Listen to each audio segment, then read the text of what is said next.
take a few minutes and think through, what's going on with my clients? Is it possible? Is there an incident that you know of that really was never resolved satisfactory? Just and then how am I going to approach this? This is Outside Sales Talk, the best podcast for outside salespeople. I'm your host, Steve Benson, and we're here to chat with the world's top sales experts so that you can get their best sales tactics to level up your game. Welcome back to Outside Sales Talk. Today, I've got Lynn Whitbeck with us, and we're going to talk about repairing client relationships when things go wrong. Welcome to the show, Lynn. Oh, Steve, I'm so excited to be here. This is going to be a great conversation. Yeah, really excited to have you here. So just to introduce you, Lynn, Lynn is a sales trainer, strategic sales consultant, and international speaker, and she specializes in sales planning and reviving stagnant sales. Lynn is also the founder and CEO of Petite to Queen and Future Forward Sales. Well, let's jump into it. First, Lynn, what do you define as the perfect client relationship? Well, a perfect client relationship is one based on mutual respect.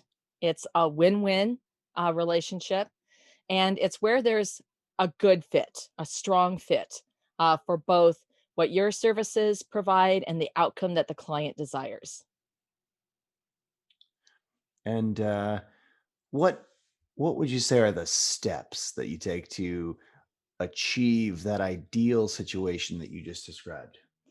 Well, the first thing is that for every company, they should have 5 questions that a client must answer to fit their ideal client avatar.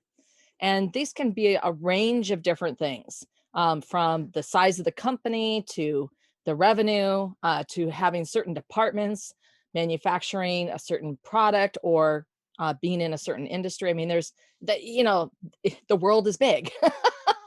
Hmm. So it can be as wide or as narrow, but there should be 5 questions that they need to answer a yes to. And so that really helps you analyze right off the gate. Is this someone who is a prospect? Is it someone who's going to be a relationship?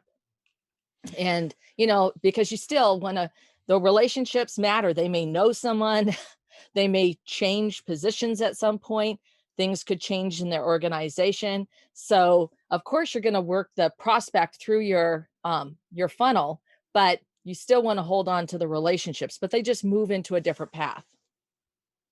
Yeah, that's really interesting that when asked to how to achieve a good relationship, you say, well, it's really about who you targeted to be interacting with in the first place. And that, I mean, that's a really powerful thought, I think, for a lot of people. Like, and conversely, if you're in a bad situation, maybe that's the first question you should ask is, why are we having such a bad relationship? Well, it's because we're not compatible. You're not my ideal customer profile.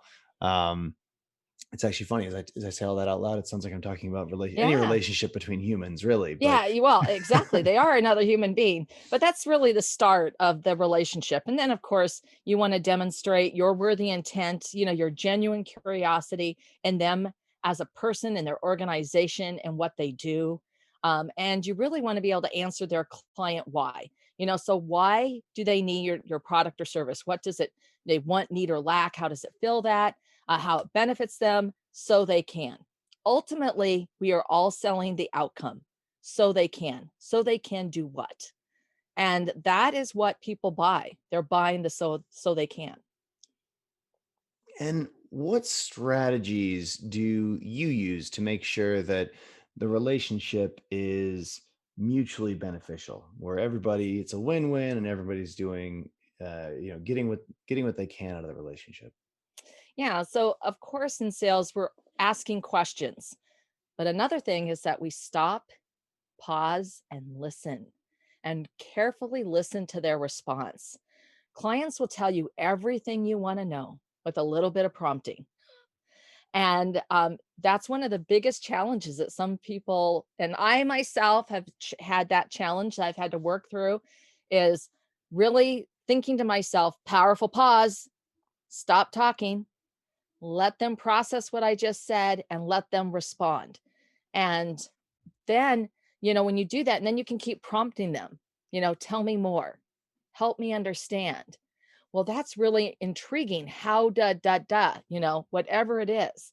And as you continue that conversation, they're going to open up like a clam, right? And you're going to find that pearl that's inside. So the key to making sure a relationship is mutually beneficial is really that communication and listening well and getting them to truly hear you and understand where you're coming from by being a great communicator, using pauses, etc. Yeah, well, it's also a matter of demonstrating, as I said, your worthy intent, that you are genuinely interested in them, their company, and their organization. Generosity of spirit, that can include right then and there, if they're having some kind of particular problem, being a resource to them. Just getting into a brainstorming and how they could map something out. That may not be related to your product or service at all, but you're delivering some kind of value to them. And all the way through the relationship where you're building that rapport, you're cultivating the relationship.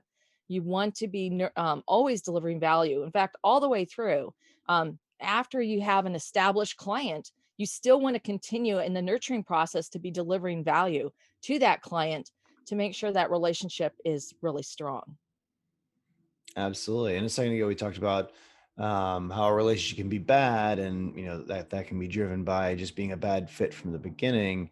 What are some telltale signs that salespeople should be aware of when it comes to identifying unhealthy relationships? Well, once again, you're dealing with another human being. I would say always trust your gut. Watch their body language. You know, do they refuse to make eye contact? Are they crossing their arms? Are they constantly, like doing some kind of devil advocate thing? Or are they constantly trying to ask really off the wall weird questions just to see if they can get a rise out of you? So that right there is going to tell you that maybe this is going to be a confrontational type of relationship. But those feelings that you have, you need to go with that because you can either invest a ton of time trying to make this work, or you can walk away and find someone who is a good fit. Because remember that whole 80-20 rule, which I think is like 98 2, where you're going to put 98% of your effort into someone who's going to give you 2% of your volume. So, you know what? You got gumption, take a walk. That makes a ton of sense to me. I mean, I think it's important to recognize when you're not in the best relationship with a client, or even more so if even one of your competitors would be a better fit. Maybe you have a competitor that's more customizable, or maybe you have a competitor that does something in an adjacent space that's similar to you, but would really be a better fit for this person you're talking to right now. I think the right thing to do and identify it from the beginning of the relationship if possible, but the right thing to do is to send them in that direction if there is something better out there for them, because it's Yeah. it's better for you and it's better for them. Yeah, I mean, you always want to exit with a grace and kindness, giving them their dignity and the respect that they deserve. But, sometimes in relationships, as we build that rapport, it's like peeling an onion, and something that wasn't revealed early on is later on revealed. And you realize, well, at your organization, this isn't something you can actually fit this core need that they have, that you needed to dig down to get to it. And so to your point, then that's the place where you can give them a warm referral, an introduction to somebody who will be a better fit for them. Right. And how would you say you make sure that you fully understand your customers' expectations, and also fully understand and are aware of the experience that they feel like they're having? Yeah, well, you ask questions and you actively listen, and you keep and you prompt them. So as you ask a question, you listen, because as I said, they're going to tell you everything when you manage that communication correctly. And that requires you to be patient and for you to ask questions that don't put them on the defense, but rather allow them to expand on some nugget that they've provided, that you go, okay, that's interesting. Tell me more, or help me understand how that impacts your operation. and so that you get a bigger 360 picture of how something's, working or not working, or something that a requirement they have and why they have it that way. Sometimes you can anticipate or identify an objection that you are going to need to address. Absolutely. And I've heard you say that you see problems and conflicts and disagreements with your customers and prospects as well, I guess, as opportunities. How Yeah. how do you go about turning these negatives into positives? Well, yeah, Steve, let's be straight here. Things happen all the time. That's just the way life is. And so, that old phrase, if you get lemons, you got to make lemonade, right? So, and that's the same thing when things go sideways with a client. So it's so important because you can actually build a much stronger relationship with them, because people will forgive you. I mean, they will, and they'll also recognize that you came at the problem as a problem solver. You listened, you addressed what was going on with them, and that you guided them through that dark patch. The opposite is also true. If you don't handle it properly, you're going to plant a bitter seed, and that bitter seed is going to fester, and it can eventually lead to the destruction of that relationship. Or, it's the type of thing that at some point you're going to have to dig it out, root it out so that it can be exposed to the sun, and so that you can repair the relationship. But addressing it right up front so that bitter seed is never planted is way better for yourself, for your client, for the company. And what if it's something that you're not able to address to figure out up front and see around the corner with, but what if it's something that comes up as the relationship progresses or over time? What what can salespeople do, or what should they keep in mind when they're facing these types of conflicts with clients that inevitably come up? It's like big hot pause there. The first thing is to acknowledge the customer, and to also, if something did go wrong, you want to immediately apologize for it, and it's to get in front of it in the sense of, even if you don't have answers, you need to acknowledge and or apologize as needed. Always err on the side of apology, because the client they can potentially feel betrayed. Their trust has been broken, and it's emotional repair as well as addressing whatever occurred. And this may be something that's completely out of your control. Sort of the classic, the order shipped FedEx overnight, it didn't get there. Now, there's nothing you can do about that. You're not, unless you're FedEx, most likely there's absolutely nothing you can do about it. But when you've planned for those kinds of contingencies and you know how to respond, then including everyone on your team, you can help address that situation. And the biggest thing is to not get defensive. You remember, a lot of our behaviors are conditioned, and we mean to have that mindfulness that this isn't an attack against us or a company. This is the client sharing with you something that's impacted them. And they're going to help you do business better when you listen and then you respond to that. And you may not have the answers up front, but you can say, this is what we're going to get started on right away. And I will get back to you within 2 hours by tomorrow morning, and I'll give you an update. And, depending on what the situation is, it could take a while to sort out. But, and then whatever you told them, you do what you say you're going to do. Even if you don't have an answer, don't just not call, or no email. At very least, and depending on the situation, you may want to do both, call and email them and just say, I don't have an answer for you. This is what we've done so far. This is the progress we've made. And I'm going to give you an update this afternoon. That type of feedback lets the customer know that they're not left hanging, that you care about this, that it's a priority. And that helps their bolster their trust in you and the organization. And what about when someone's feelings have been hurt, or you need to do some emotional repair? um, to recover the relationship? What do you recommend around that? Well, actually, any kind of service disruption requires emotional repair, where you're dealing with another human being. So, um, sorry, whatever occurred, you're dealing with another human being. So, to respond to that, humans are a massive emotions, and you need to do that emotional repair. And you do that by letting them tell you what their experience was, even if it's that shipment. They're frustrated, they're angry, they're upset. They know that it wasn't your fault, that it's FedEx, but you need to let them. Don't fight, don't be defensive. Let them go through that. And you can even acknowledge that, "Oh, this is so frustrating. I'm so sorry this happened." And then once again, pause and let them fill the space. And when they can do that, they can themselves talk themselves into, "I know this isn't your fault, but it's so frustrating. I need a solution. I've got to get these materials to the plant. They needed them yesterday. What can we do?" And then you can say, "Okay, this is our plan.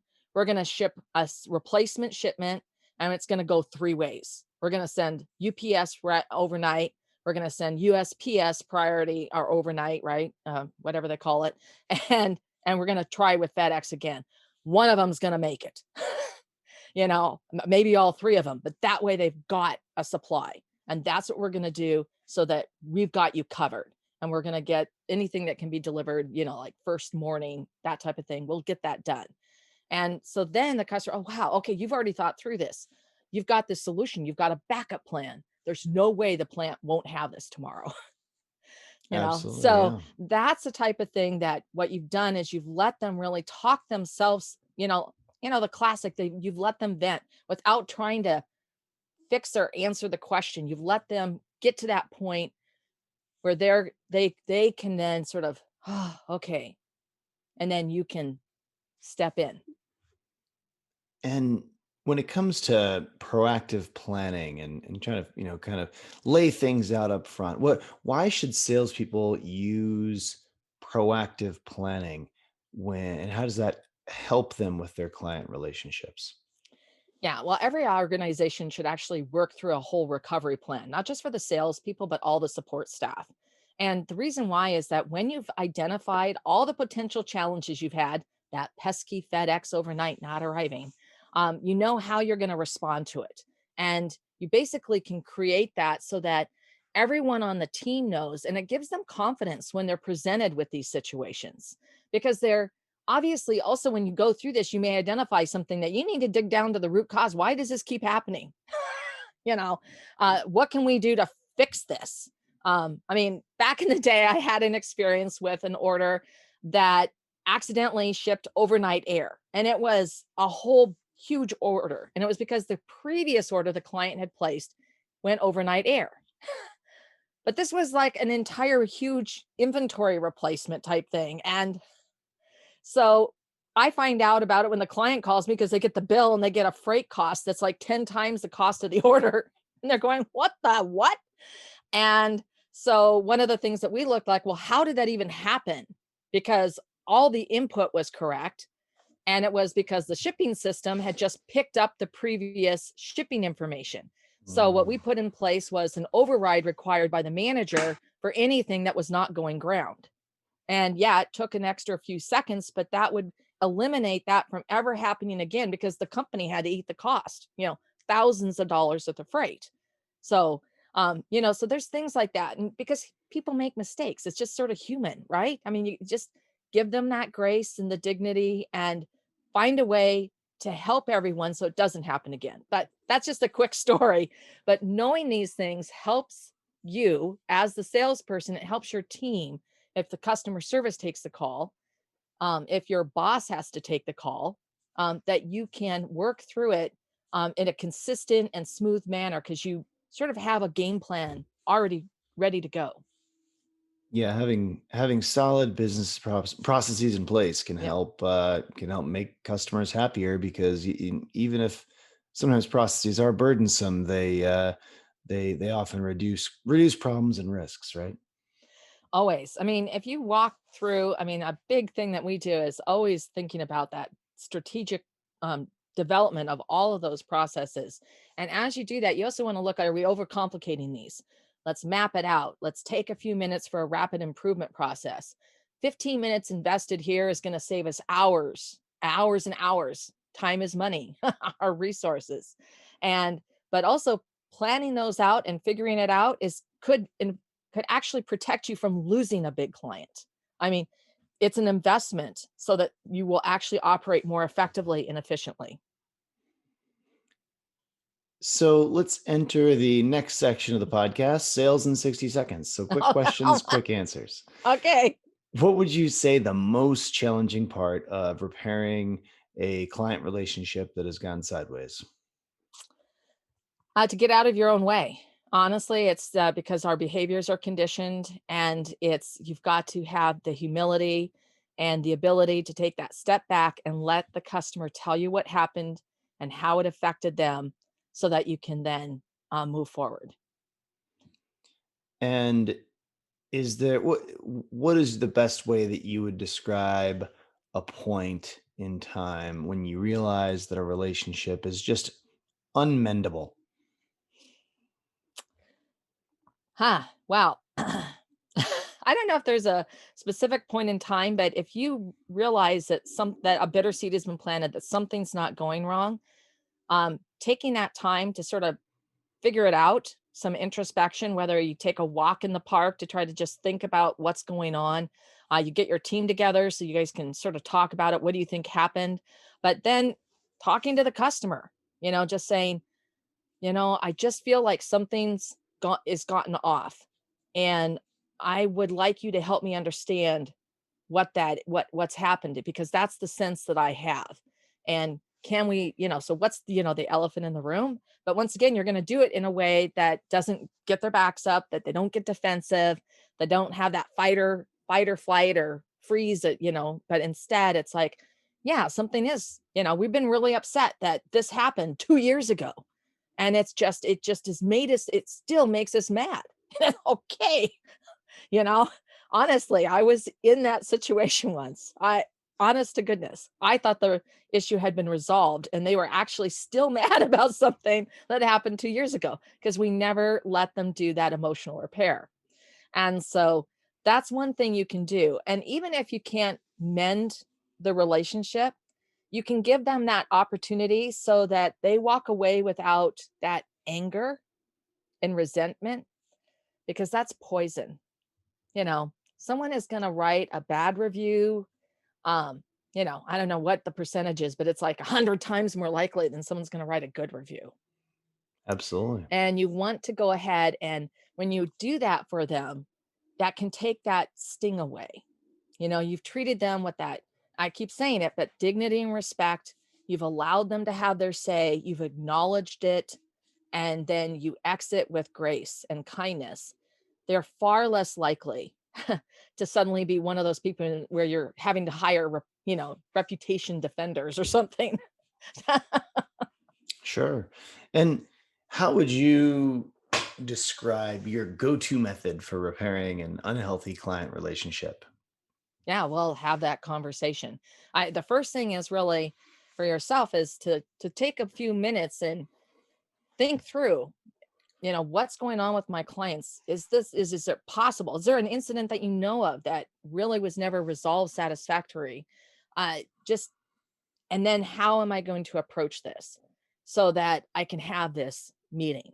And doing these in person whenever possible is certainly preferred. I mean, these days that's almost impossible. But even having a virtual meeting where you can at least see each other and you can read the body language and you can lean in, and that you can show them that you're paying attention. If you're going to take notes, tell them, I'm going to be taking notes because I want to make sure we capture all of this. Even though we're recording the session, I ask them for permission to record the session, that type of thing, so that they know that you're not looking down at your iPhone, to check your messages. You're actually taking notes. And then you're nodding and you're acknowledging, repeating back what they asked. So it's really important that they feel that they're being heard. And so that type of thing with a relationship, once again, it's like if you sit there in a moment of calm and really think about what's going on with all your customers, you can find those spots. And also if you're doing a quarterly business review with your client, that's a great opportunity, not only for you to report on what's occurred within the last quarter. Sometimes you do them, biannually, but what's occurred, the progress that's been made, where everything is headed. And then you have the opportunity to ask them about how their read on how everything is going, what's in the future outlook for them. It's also a great way to find out about things that are going on inside the company, new initiatives that you can get in front of, and you can put together a pilot program. I love pilot programs. So the, that those are it's such an impactful tool to utilize with existing clients. And like I said, it doesn't have to be quarterly. For big enterprise clients, sometimes it's annually, but doing that really gets you out not only to address anything that you weren't even aware of so that it can be brought up to the surface, and you can table it and take it offline to do it a second time, but it also allows you to find out what's looking in the future, get that crystal ball. Absolutely. Well, what's the number one tip that you give your mentees or people that you train? Well, man, I would say that for this conversation, when we're talking about problem solving and repairing relationships, it's don't fight, make it right. So Um, there's so many tips for I would say that overall for sales is that you need to come at it with worthy intent. It's not what's in it for you. It's what's in it for the client and for you together. And that worthy intent, and then that really that mission to be of value, to be of service, and to give that generosity. And as an actionable takeaway, what should the field salespeople who are listening today do as a first step to get started on repairing their client relationships? Well, definitely putting together that recovery map. Think of the things that have occurred, the challenges that you've had, and then what are the solutions? And sometimes the solutions now because you've been there, done that. Sometimes the solutions are, well, we've got options. What are the options? Like the whole FedEx thing.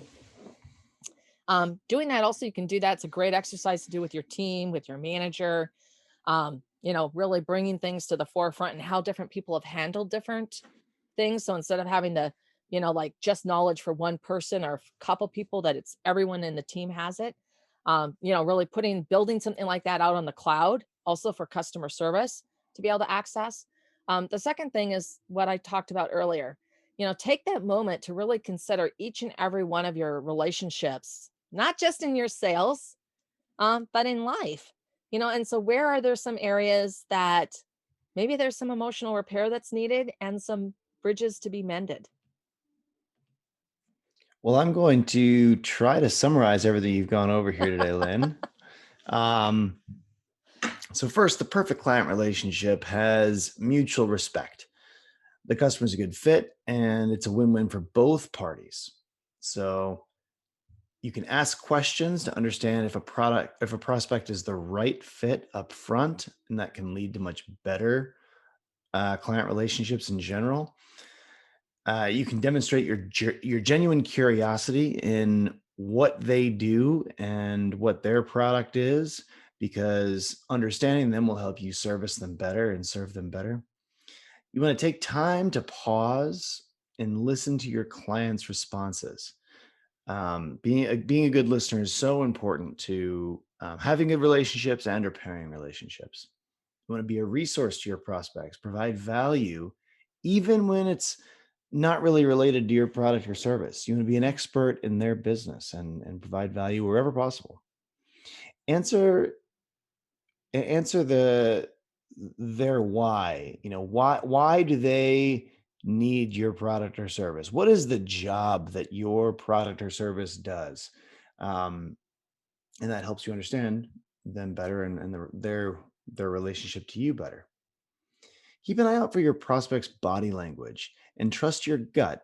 If a prospect's being very closed off and isn't showing interest, it's okay to walk away from the relationship before you've put a ton of time into it.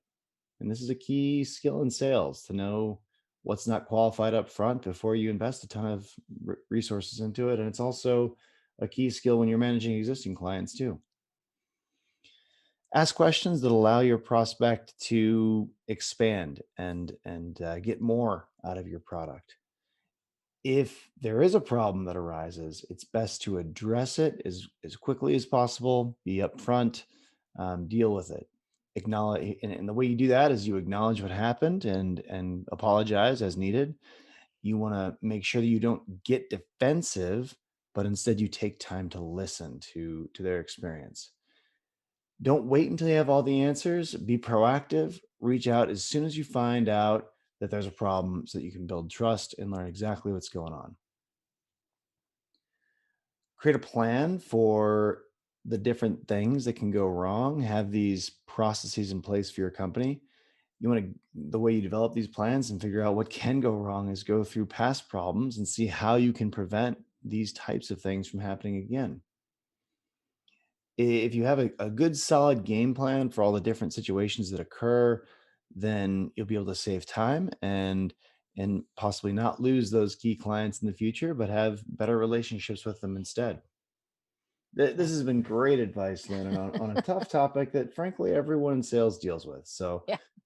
this is awesome. Where can our listeners read more about your work, get to know you better? How do they reach out to you?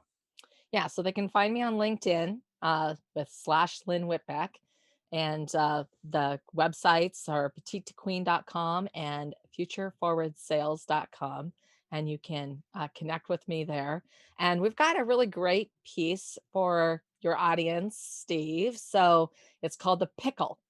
And it's how to get out of those situations where you do get asked a completely off the wall or maybe even a downright weird question. So it's a real simple acronym. How do I get out of this pickle? So we've got a real quick little piece that you can download as wallpaper or actually pin up on your wall. I have a whole wall of inspirational things that I keep pinned up. That's me. So Well, and you're an inspiration to all of us, Lynn. I've been doing it a long time. I tell you, my first inspirational thing was a red turbo Carrera when I started in sales. That was my dream car. Never bought Oh, that dream car. Probably never will. But I got a beautiful poster. I had it framed and it was like, that's what I looked at. there you go. It's more of the idea of the Carrera than actually owning the Carrera, I Yeah, suspect. yeah. As time goes by, the things that are your inspiration change, right? So For sure. early, Well, early on in my career. it's good to know what bunny we're chasing around the track here. If you don't actually have to catch the bunny to want to race again tomorrow. No, no. Well, this has been a great episode of the Outside Sales Talk. If you work in field sales, as many folks listening to this podcast do, you will love Badger Maps. It's the number one route planner. Helps you sell 20% more, drive 20% less. You can get a free trial at badgermapping.com today. If anyone can think of any other sales reps out there that would benefit from learning what Lynn has taught us today about managing tough client relationships, then feel free to share the love and forward this podcast along to them. Take care until next time, everybody.